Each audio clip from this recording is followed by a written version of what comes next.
Bismillahirrahmanirrahim. Assalamualaikum warahmatullahi wabarakatuh. Waalaikumsalam. Alhamdulillah, pemirsa TVmu dimanapun Anda berada, semoga selalu dalam limpahan kesehatan dan keberkahan Allah Ta'ala. Dan seperti biasa, kembali hadir bersama saya Marsha dalam program Teras Puhamka. Seperti biasa kita menghadirkan diskusi dengan berbagai narasumber dan juga berkaitan dengan ikhtiar yang dihadirkan oleh Sivitas Akademika Universitas Muhammadiyah Profesor Dr. Hamka yang tentunya menghadirkan visi dan misi dari Persyarikatan Muhammadiyah khususnya untuk mencerahkan dan mencerdaskan kehidupan keumatan, kebangsaan dan juga kemanusiaan. Dan seperti biasa dalam Teras Uhamka kita akan menghadirkan tokoh-tokoh dari lingkungan Sivitas Akademika yang akan berdiskusi dan mengupas sejumlah tema-tema menarik yang berkaitan dengan ikhtiar yang dihadirkan oleh Uhamka. Dan pada kesempatan kali ini pemirsa kita akan mengangkat tema berkaitan dengan bagaimana ikhtiar yang perlu dihadirkan berkaitan dengan menjawab tantangan revolusi industri 4.0 menuju society 5.0. Untuk itu telah hadir bersama saya Kaprodi dari Sistem dan Program Studi Sistem dan Teknologi Informasi Fakultas Teknologi Industri dan Informatika Universitas Muhammadiyah Profesor Dr. Hamka, yakni bersama dengan Bapak Erizal Eskom Mkom, dan langsung saja kita sapa. Assalamualaikum Pak Rizal. Waalaikumsalam. Apa kabar Pak Rizal? Alhamdulillah baik. Sehat, Pak.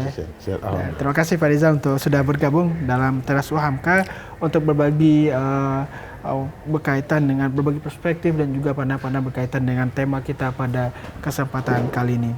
Dan pemirsa langsung saja mengawali diskusi kita.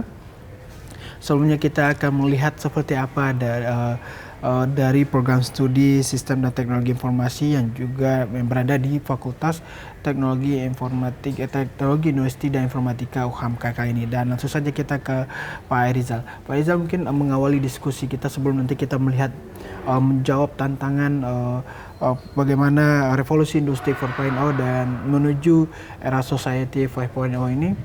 Seperti apa latar belakang berdirinya program studi sistem sistem dan teknologi informasi di FTII UHAMKA ini? Silakan Pak. Baik, terima kasih Mas Ican. Bismillahirrahmanirrahim. Assalamualaikum warahmatullahi wabarakatuh.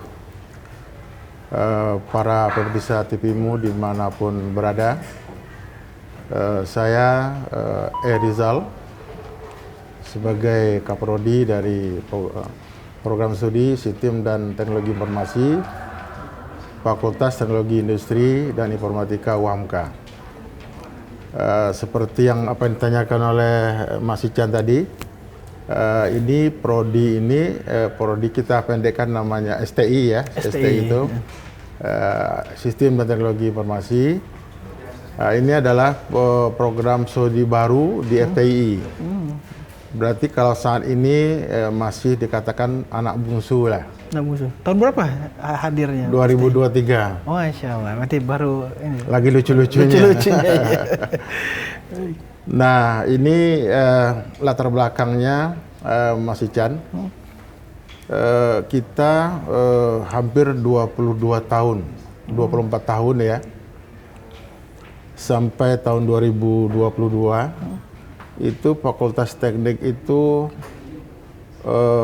masih sama ketika dia berdiri, jumlah program studinya hanya 3. Pertama itu ada namanya teknik mesin, teknik elektro, dan juga teknik informatika. Nah, ada niat untuk mengembangkan program studi yang lebih banyak lagi dalam rangka pengembangan fakultas.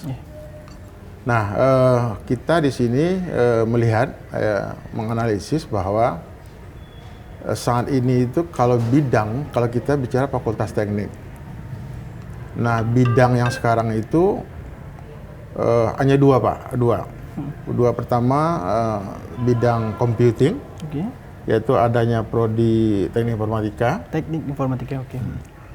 Terus ada namanya bidang engineering, yaitu tadi itu elektro dan mesin.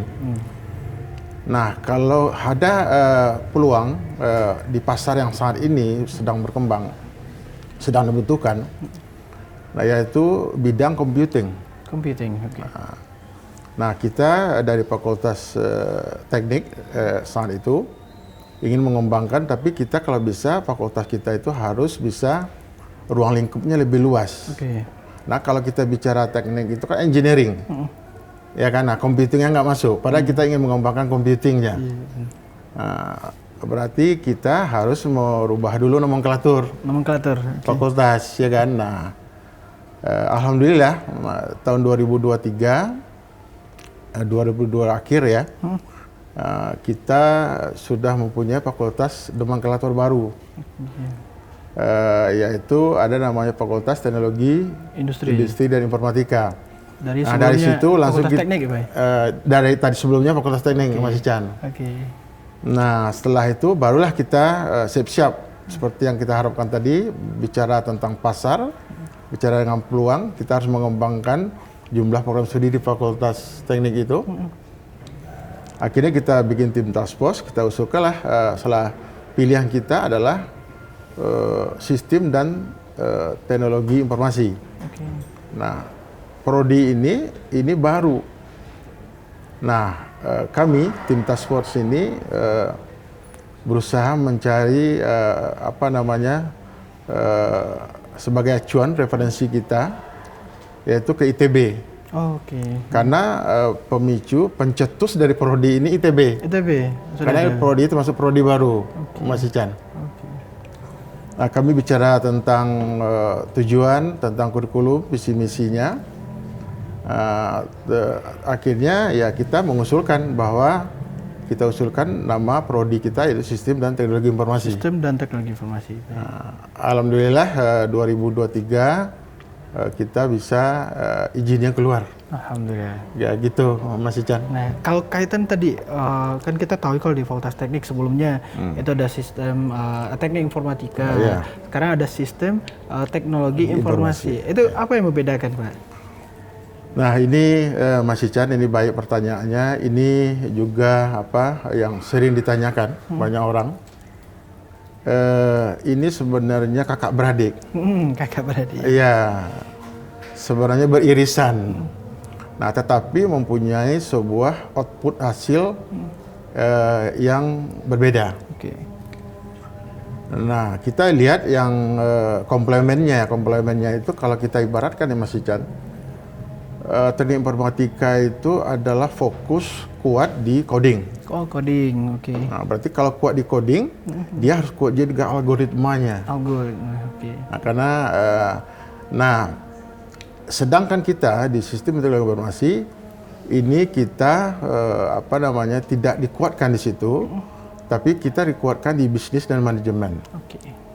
Nah, bagaimana kita pemanfaatan teknologi informasi dan sistem informasi kita menselaraskan dengan kebutuhan perusahaan atau organisasi. Makanya di sini kelebihannya kita menambahkan ilmu kita, ada ilmu bisnis. Ada ilmu bisnis. Nah, ada ilmu bisnis. Terus ada ilmu manajemen, ada keuangan juga, Mas Ican. Keuangan juga. Harus terintegrasi ya. Berarti di sini kalau kita ibaratkan antara teknik informatika atau TI dengan STI, nah itu ibaratnya yang merancang sebuah sistem, bagaimana sistem itu dibangun di sebuah perusahaan, bagaimana teknologi itu dibutuhkan oleh perusahaan. Sesuai dengan resources yang ada di perusahaan tersebut, berarti ini dibutuhkan STI-nya ini. Karena memang proses bisnis semuanya. Nah, kalau semuanya siap, semua bahan-bahannya siap untuk membangun sebuah sistem, nanti baru kita berikan kepada prodi teknik informatika untuk membuatnya. Menyesuaikan kebutuhan. Membuat sesuai dengan kebutuhan. Bagian teman-teman di teknik informatika tinggal hanya membangun saja. Baik. Itu sementara gitu. Kita melihat latar belakang dan tujuannya, dan kita melihat bagaimana hadirnya STI di FTI UHAMKA ini menjawab tantangan dan perkembangan zaman tadi itu sendiri. Terima kasih Pak Rizal, kita akan kembali usai jeda berikut. Pemirsa tetap bersama kami dalam Teras UHAMKA. Pemirsa, terima kasih Anda masih bersama kami dalam Teras UHAMKA dengan tema kita menjawab tantangan era industri 4.0 menuju society 5.0, dan masih bersama Bapak Erizal Eskom Mkom, Kaprodi Sistem dan Teknologi Informasi Fakultas Teknologi Industri dan Informatika UHAMKA. Pak Erizal, tadi kita sudah melihat latar belakang hadirnya program studi ini, dan ini tentu sangat menarik karena pertama dari segi usia kita melihat ini anak bungsunya yang lagi lucu-lucunya tadi disampaikan, dan ini menjadi salah satu bagian dari ikhtiar tadi UHAMKA khususnya di FTII menjawab tantangan zaman, melihat kebutuhan pasar tentunya. Nah, kalau kita melihat visi misi yang dihadirkan dari STI sendiri seperti apa, Pak Erizal? Baik, terima kasih Mas Ican. Visi misi karena kita di bawah fakultas, berarti kita mengacu referensi kita adalah visi misinya fakultas. Fakultas, betul. Berarti di sini kan ada prophetic teaching-nya nih. Nah, itu yang menarik. Nah, itu ini ciri khasnya ya, ciri khas dari kita di UHAMKA ini. Nah, ini yang perlu kita implementasikan itu di dalam metode pembelajaran kita, di dalam kurikulum kita. Nah, itu. Nah, berarti visi kita ya, kita akan menjadikan program studi STI ini, ya, STI ini yaitu unggul dan cerdas secara spiritual, intelektual, emosional, sosial, dan berinovasi. Berinovasi dengan semangat technopreneurship. Nah, ini kita technopreneurship itu berarti nanti dia bisa memanfaatkan teknologi itu untuk berusaha sendiri, membuka perusahaan. Nah, seperti itu. Berarti itu visi kita ya. Berarti unggul, cerdas, spiritual, ya tadi, dan berinovasi, dan juga nanti jiwanya itu technopreneurship-nya. Nah, itu visi. Misi, kalau misi itu berarti kita kan menyelenggarakan, Mas Ican. Menyelenggarakan, menciptakan, dan membangun. Yang kita selenggarakan pasti pendidikan pengajaran yang kita terintegrasi dengan Al-Islam dan Muhammadiyah. Al-Islam dan kemudian, Nah, itu ciri khas kita. Ya, itu namanya kalau di negeri itu kan Tridharma, kalau kita Catudharma gitu. Nah, itu kelebihan kita di situ, Mas Ican ya. Terus kita juga mengadakan juga ya, menyelenggarakan penelitian, pengabdian masyarakat yang semuanya itu adalah berdampak kepada masyarakat, kebaikan kesejahteraan masyarakat. Nah, kita juga tadi karena sesuai dengan visi kita tadi, technopreneurship, kita menciptakan jiwa technopreneurship kepada mahasiswa. Agar apa? Agar dia bisa diterapkan di lingkungan masyarakat yang nanti berguna untuk peningkatan ekonomi. Nah, pasti di bidang teknologi gitu, Sican. Yang terakhir dari visi itu kita membuat misi kita, yaitu kita membangun kerjasama. Kolaborasi. Karena kita sistem global, membangun kolaborasi di bidang sistem dan teknologi informasi. Dengan perguruan tinggi lain, dengan pemerintah, dengan badan usaha, itu secara global gitu, Mas Ican. Nah, itu visi misi yang saya sampaikan. Jadi kan luar biasa, dan tentu ini menjadi menarik kalau tadi kita melihat bagaimana Prophetic Teaching University menjadi pilarnya tentu di semua Sivitas Akademika di lingkungan Sivitas Akademika UHAMKA, dan kita sudah mengulas beberapa kali bagaimana mengintegrasikan di setiap prodi dan di setiap fakultas tentunya. Ini sangat menarik, apalagi bicara tentang sistem dan teknologi informasi. Tentu kita bertanya-tanya seperti apa integrasinya tadi dengan Prophetic Teaching University yang tadi sudah disampaikan oleh Pak Erizal. Nah, kalau bicara tentang tadi kita melihat bagaimana hadirnya prodi ini menjawab tantangan perkembangan teknologi informasi, perkembangan menjawab kebutuhan pasar tentunya. Ini menjadi salah satu pertanyaan juga kaitan dengan peluang-peluang yang bisa diraih oleh lulusan STI di FTI ini, Pak Erizal. Oke, makasih Mas Ican. Ini jelas ya bahwa kita di sini sistem teknologi informasi. Tadi sudah sampaikan dari awal Mas Ican bahwa di sini kita ada perbedaan dengan TI tadi ya. Nah, ini kita bisa bicara tentang memahami tentang bisnis, memahami tentang keuangan, memahami tentang manajemen. dan juga kita kuat dengan teknologi dan sistem informasinya. Nah, berarti peluang prospek kerja itu ini biasanya IT support. Oke, IT support. IT support di satu perusahaan, mensupport sebuah IT-nya. Dan juga dia juga bisa sebagai project manager, Pak. Oke. Project manager dalam pengembangan sistem teknologi dalam sebuah perusahaan. Nah, itu. Nah, juga entrepreneurship ya. Juga nanti juga jadi pengusaha nanti ya, pengusaha di bidang teknologi. Yang jelas dia juga akan menganalisis sistem. Sistem dan bisnis, Pak. Bisnis. Bisnis perusahaan itu akan dianalisis. Nanti bisa sebagai analisis sistem dan bisnis. Itu bermanfaat bagi perusahaan ya untuk mengembangkan teknologinya. Dan tentu saja Mas Ican, nanti karya paling tingginya adalah CIO, Chief Information Officer.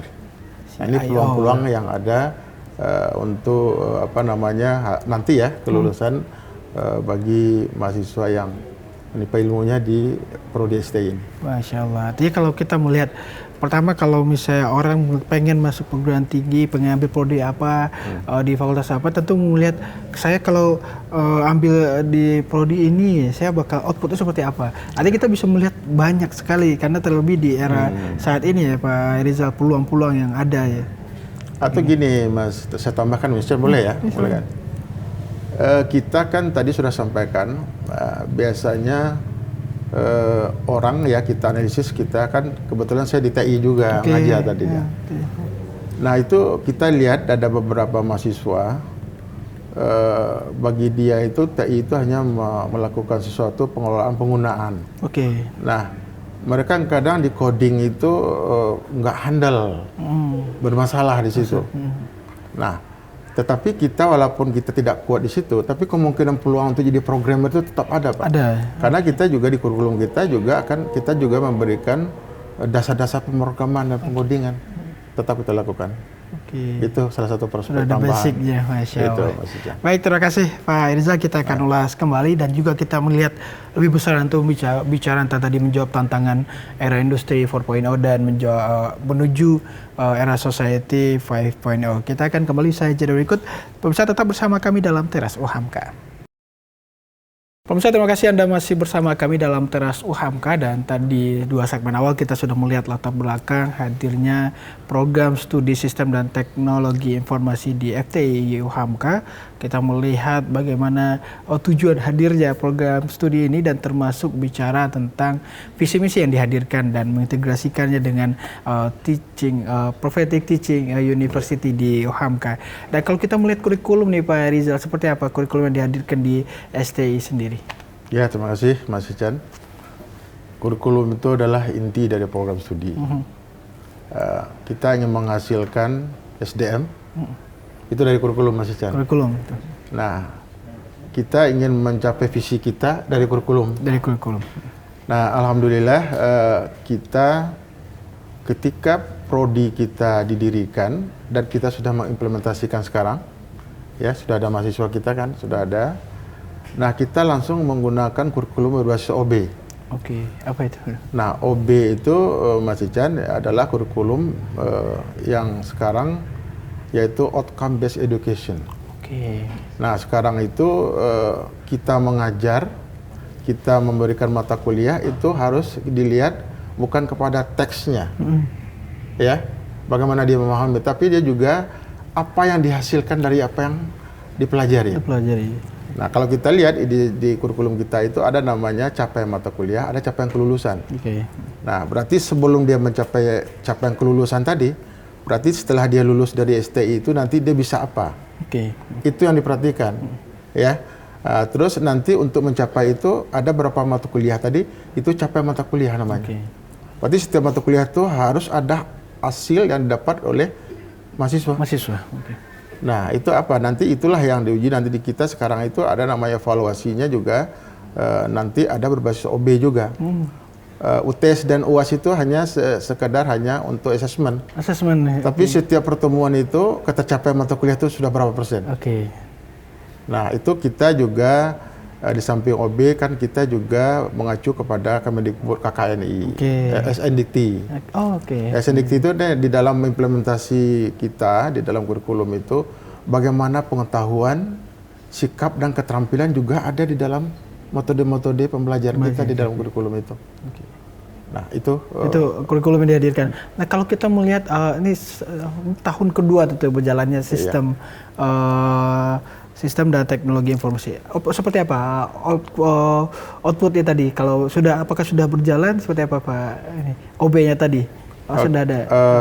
Contoh-contohnya mungkin. Sebelum saya sampaikan itu ya Pak Mas Ican.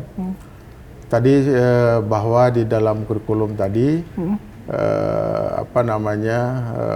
yang berbasis OB tadi, gitu ya. OB nanti kita juga di sini mengimplementasikan beberapa metode. Oke. Metode di dalam berhubungan dengan kurikulum. Kurikulum tadi agar kita visi misi kita tercapai. Nah, itu yang dihadirkan. Nah, kalau tadi kita sudah bicara tentang latar belakang, visi misi dan juga kurikulum, tentu kita sudah melihat dasar-dasarnya nih Pak Rizal. Dan sekarang kalau kita melihat tantangan revolusi industri 4.0 sendiri sebelum untuk menjawab bagaimana implementasi di STI sendiri dan juga menjadi tantangan yang akan perlu dijawab bersama menuju era society 5.0. Seperti apa Pak Rizal melihat tantangan ini? Nah, sebelum kita melihat tantangan itu dan bagaimana kita menjawab tantangan itu, Mas Ican, kita bicara tentang revolusi 4.0. Ya. Juga nanti bagaimana sekarang lagi transisi ke revolusi industri 5.0 atau disebut sekarang itu namanya society 5.0. Nah, kita saat ini ya bahwa perusahaan itu ya didorong untuk perubahan yang lebih luas maksudnya di dunia industri 4.0 itu ya, karena di sini kita melihat yaitu tentang perkembangan teknologi. Nah, perkembangan teknologi itu pasti dilalui melalui evolusi namanya. Evolusi teknologi. Nah, kalau saya gambarkan sedikit, Mas Ijan, kalau boleh saya izin. Kita sebelumnya itu kan ada namanya revolusi industri 3.0. Nah, 3.0 itu itu berbasis kepada komputerisasi. Ada database. Gitu ya. Nah, sekarang kita bicara tentang teknologi perkembangannya. Kita bukan bicara lagi tentang sebuah berbasis komputerisasi atau database, tapi sini sudah ada namanya teknologi, ada namanya IoT. Internet of Things. Internet of Things itu bagaimana kita sekarang melakukan pertukaran data dan informasi secara real time. Real time. Dan juga ada namanya sekarang juga ada namanya AI. Nah, AI ada big data. Ada big data. Nah, itulah teknologi itulah yang memicu terjadinya revolusi industri 4.0. Dan juga kita lihat Mas Chan, ada namanya sekarang ada blockchain. Nah, blockchain itu dari database yang di revolusi ketiga itu sekarang blockchain namanya. Nah, ini database-nya seperti itu. Itu ada juga metaverse gitu lain sebagainya. Kita kerap dengar istilah-istilah itu. Nah, metaverse itu itulah industri 4.0. Mau tidak mau bisnis perusahaan itu harus berubah. Kalau tidak diikuti ketinggalan, termasuk di sivitas akademika. Iya. Nah, itu ya. Itu Mas Ican.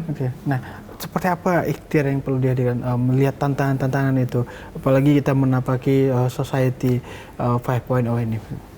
Nah, ini saya tambahkan sedikit, saya lupa tadi Mas Ican. 4.0 dan menuju transisi ke 5.0. Nah, ini ada wacana sekitar 2017. Tahun 2017 itu dari Jepang. Kalau kita lihat perkembangan AI atau revolusi 4.0, ini bisa-bisa nanti pekerjaan itu digantikan oleh mesin AI. Nah, ada wacana bahwa itu tidak boleh terjadi. Nah, muncullah wacana untuk revolusi industri society 5.0. Kita berbasis kepada kesejahteraan publik. keberlanjutan kepada kesejahteraan pekerja. Berarti sekarang society itu kita tetap menggunakan semua teknologi yang ada tadi, tetapi kita nanti tetap berkelanjutan kepada pekerja. Kesejahteraan pekerja, contohnya seperti ini. Contohnya, Mas Chan ya, contohnya kita ingin mentiadakan pekerja untuk pekerjaan tertentu. Betul. Nggak perlu lagi. Nah, kalau dari segi society 5.0 itu kita tidak. Kita bagaimana mengoptimalkan. Bukan. Nah, kalau tadi itu otomatisasi, otomatis berjalan sendiri. Nah, sekarang kalau di society 5.0 itu bagaimana kita mengoptimasi pekerjaan. Yang umpamanya tadinya 12 jam mungkin 3 jam selesai, tapi ada unsur pekerja di situ. Ada pekerja. Tetap ada society-nya di situ tempatnya. Tetapi kita optimalkan jamnya. Tapi kita tetap butuh AI juga. Kita butuh IoT juga. Nah, seperti itu. Nah, karena memang kita melihat ada menyebutkan plus minus dari evolusi industri, apalagi di tengah pesatnya perkembangan teknologi. Ada kekhawatiran tadi seperti yang Pak Rizal sampaikan bahwa ke depan kita akan digantikan oleh mesin AI, dan ini kita melihat ada beberapa kekhawatiran seperti itu. Namun tadi sudah dijawab Pak Rizal, di era society akan lebih kepada optimasi optimalkan bagaimana peran pekerja di tengah mengintegrasikan perkembangan teknologi itu sendiri. Betul. Baik, terima kasih Pak Rizal. Kita akan kembali di jeda berikut di segmen terakhir. Pemirsa tetap bersama kami dalam Teras UHAMKA. Pemirsa, terima kasih Anda masih bersama kami dalam Teras UHAMKA dengan tema kita menjawab tantangan revolusi industri 4.0 menuju society 5.0, tentunya bersama dengan program studi teknik dan sistem dan teknologi informasi Fakultas Teknik Industri dan Informatika Universitas Muhammadiyah Profesor Dr. Hamka. Dan kita kembali bersama Pak Rizal. Pak Rizal, kita melihat tantangan lebih luas dari revolusi 4.0 dan menuju society 5.0. Nah, peran STI sendiri, peran perguruan tinggi dan juga sivitas akademika dalam menjawab tantangan ini seperti apa, Pak? Ya, terima kasih Mas Chan. Tadi sudah sampaikan bahwa kurikulum itu inti program studi. Menghasilkan sebuah SDM seperti apa kan dari kurikulum. Nah, kita juga menjawabnya dengan kurikulum. Kurikulum yang kita rancang yang berbasis OB tadi gitu ya. Dan juga ada sikap dan keterampilan di situ. Nah, di situ kita di kurikulum kita itu menjawabnya itu berarti nanti mahasiswa kita ya sebagai nanti SDM dari STI nanti setelah dia lulus, yang tadi pemainnya dia harus menguasai teknologi. Nah, teknologi itu kita implementasikan di kurikulum, Mas Chan. Contohnya bagaimana dia memahami tentang penggunaan AI. Di situ ya. Nah, nanti di situ, nah juga bagaimana dia bisa memahami penggunaan IoT. IoT itu tadi maksudnya pertukaran data dan informasi itu secara real time seperti apa. Nah, dan juga nanti di AI itu nanti juga dia bisa mengolah data yang besar yang tidak terstruktur, nggak jelas sekarang ini. Nah, itu namanya kita analitik data. Nah, itu kita mempunyai ada mata kuliah di situ. Dan ada cloud computing.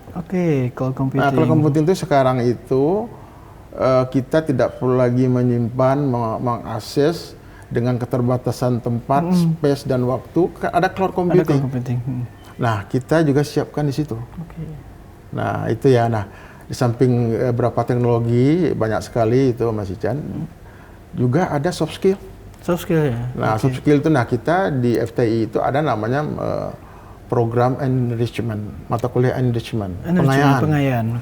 Pengayaan itu maksudnya gini, tidak ada di kurikulum kita, tetapi mahasiswa kita mungkin untuk mendapatkan leadership-nya, interpersonalnya, komunikasi, kerjasama timnya, apa yang bisa dilakukan, apakah dia itu mungkin ada kegiatan di luar, mungkin ikut suatu organisasi, nah itu kita bisa akui nanti. Nah, karena itu sekarang di FTI itu kita itu wajib diikutin bagi mahasiswa, ya kan, untuk mendapatkan itu, ada syaratnya. Nah, itu untuk soft skill di situ. Dan tadi sudah saya sampaikan juga ke Mas Chan, dia memahami juga tentang bisnis dan keuangan. Oke. Nah, bagaimana nanti SDM itu nanti di dalam revolusi yang begitu cepat, serba cepat semuanya itu membuat keputusan gitu Mas Ican. Betul. Nah, berarti dia dengan memahami tentang bisnis dan keuangan, nanti dia bisa membuat keputusan cepat secara informasional dan strategis. Baik. Nah, itu yang Jadi, bisa sampaikan ya. Nah, kalau itu kita melihat STI menjawab tantangan. Kalau melihat peluang seperti apa, Pak? Dari Prodi sendiri melihat peluang-peluang yang nantinya bisa dioptimalkan oleh para mahasiswa setelah lulus nanti dari FTI sendiri. Ya, peluang dia tadi dengan apa yang didapatkan ya selama dia pembelajaran dia menimba ilmunya dan kompetensinya di STI, Prodi STI FTI UHAMKA, nanti dia pertama bisa jadi teknopreneurship tadi. Itu yang paling penting. Iya, kan teknopreneurship tadi ya. Dia membuka sebuah usaha yang bisa mengaktifkan ya, mengoptimalkan pekerja yang lain, menghidupkan sebuah pekerjaan. Dan juga nanti di dalam revolusi 4.0 dan 5.0 tadi dia sudah siap. Siap untuk menselaraskan teknologi dengan kebutuhan tujuan dari perusahaan tersebut. Artinya kita melihat bagaimana ini menjadi visi besar tentu tadi dari UHAMKA secara umum tentunya menghadirkan sumber daya yang siap menghadapi perkembangan perkembangan zaman. Tadi kita menyebut revolusi industri 4.0 menuju 5.0. Artinya kita setelah ini tentu punya kesiapan dan kematangan tentunya Pak Rizal. Nah, ini terakhir artinya kita sudah melihat secara gamblang tentunya tantangan yang perlu dijawab, apa yang ditawarkan, strategi apa yang dihadirkan termasuk melalui visi misi dan diimplementasikan melalui kurikulum tadi. Terakhir nih Pak Rizal, mungkin ada himbauan dan bagaimana mengajak warga masyarakat untuk bergabung bersama STI atau program studi sistem dan teknologi informasi Fakultas Teknik Industri dan Informatika UHAMKA itu sendiri. Silakan Pak. Baik, makasih Mas Ican. Baik, mungkin adik-adik ya, mungkin kelas 12 ya, itu setingkat SMA, SMK maupun mendasar aliyah. Nah, bagi adik-adik yang ingin mempunyai karir di bidang IT, tetapi mungkin tidak kurang berminat atau kurang handal di dalam pengkodingan, nah STI adalah tempatnya. Karena adik tetap berkarya di bidang IT, ya, bagaimana menselaraskan tadi, ya, bisnis, manajemen, dan teknologi informasi. Nah, ini tetap berkarir walaupun kita tidak kuat di codingnya tadi, itu ya. Nah, saya mengimbau, marilah adik-adik untuk bisa bergabung ke program studi Sistem dan Teknologi Informasi FTI UHAMKA. Demikian.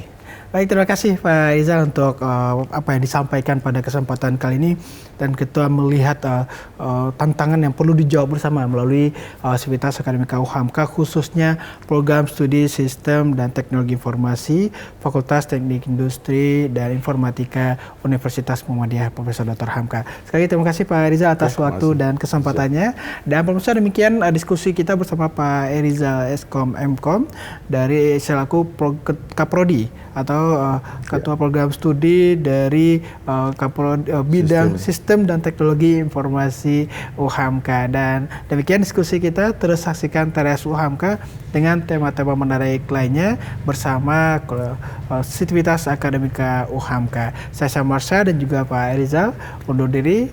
Bila fisabilillah fastabiqul khair, nasumnallahu fatum qarib. Wassalamualaikum warahmatullahi wabarakatuh. Waalaikumsalam warahmatullahi wabarakatuh. Terima kasih banyak Pak. Terima kasih.